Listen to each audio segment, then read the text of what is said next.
வணக்கம் நண்பர்களே.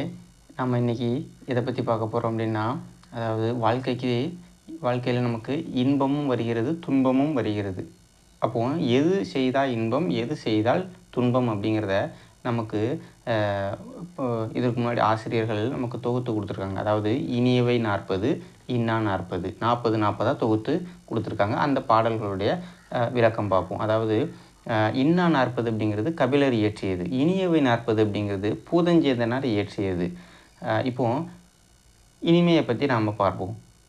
அதாவது இனியவை 40 பாடல் 9 அவர் என்ன சொல்கிறார் அப்படின்னு சொன்னால், எதெல்லாம் இனிமை அப்படிங்கிறதுல நம்முடைய நண்பர்கள் கீழ்கண்ட பாடலுக்கு விளக்கமாவது, நம்முடைய நண்பர்கள் செல்வந்தர்களாய் இருத்தல் நமக்கு இனிமை.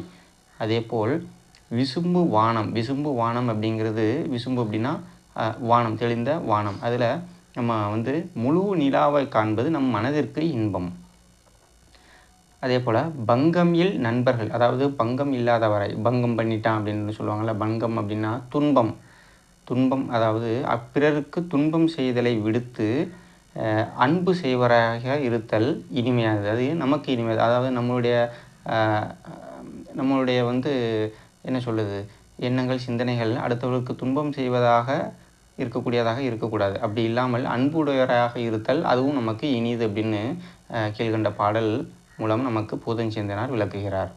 நன்றி, வணக்கம்.